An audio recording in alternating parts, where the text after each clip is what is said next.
Day 15. Here we go. See what we got.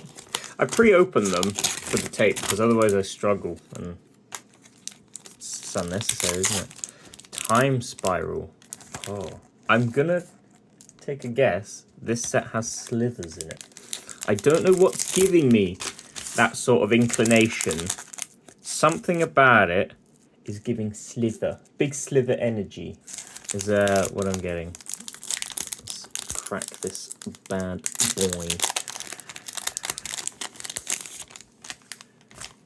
So we have Mind Stab. Target player discards 3 cards and you can suspend it for 4. Dreamscape Artist.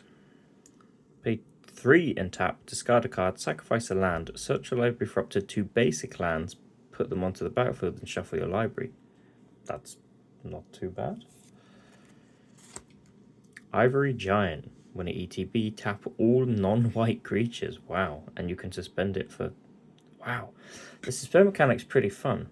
There's a card I use, a sorcery, in my Goshintai deck, where I can suspend it and then in 2 turns for like 1 mana, and then in 2 turns it returns all enchantments from the grave. It's great when someone slaps out a board wipe. I'm like, yeah, alright. Chuck them in there as well. Giant Dust Wasp. Flying. Also has suspend. I feel like Time Spiral games took a while to get going, but you can keep a lot more in your opening hand. Mogwar Marshal. Echo 2. At the beginning of your upkeep, if this came under your control since the beginning of your last upkeep, sacrifice it unless you play its echo cost. Oh, okay. Taxes. It's taxes. When it enters the battlefield or dies, create a 1/1. Let's let it die. Blade of the Sixth Pride. It has no effects. Keldon Halberd. Halberder. Halberder? Yep. First strike. Suspend. There we go. Got a sliver. All sliver creatures have poisonous 1. Whenever a sliver deals combat damage to a player, that player gets a poison. Okay, so poison 1. A 1/1 for 1.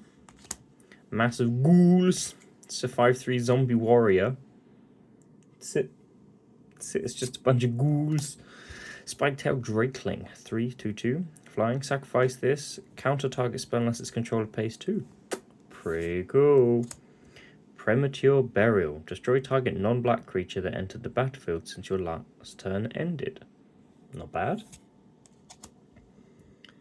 Spore Sower Thallid.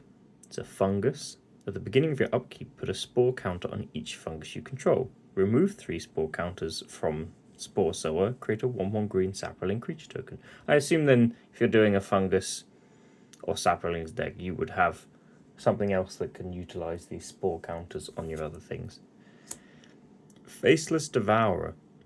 It kind of, for a second then that kind of looked like a shark, and I thought this was a Sharknado reference, but I think this predates Sharknado a bit, I think. Shadow. This creature can block or be blocked by only creatures with shadow. When Faceless Devourer enters the battlefield, exile another target creature with Shadow. When Faceless Devourer leaves the battlefield, return exile. I've never heard of the Shadow mechanic. Never heard of it. Oh. Jaya Ballard, Task Mage.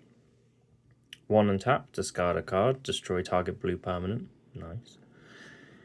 2 and tap, discard a card.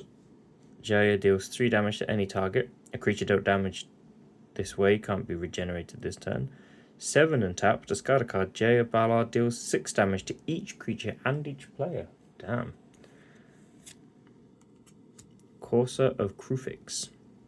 Enchantment creature, play with the top card of your library revealed. You may play lands from the top of your library. Whenever a land enters the battlefield under your control, you gain 1 life. That doesn't seem too bad, actually. That seems pretty cool. And lastly, a 6/1 insect with Shroud. This creature can't be the target of spells or abilities. Pretty interesting pack. I've never heard of the Shadow mechanic. That's new to me. Or the Echo one. That's all new. But these look pretty cool. Quite like the look of these last 2 here, Jaya and the Corsair. But thanks for tuning in. Please like and subscribe and join me for tomorrow for day 16. Okay, love you, bye, killer monkeys.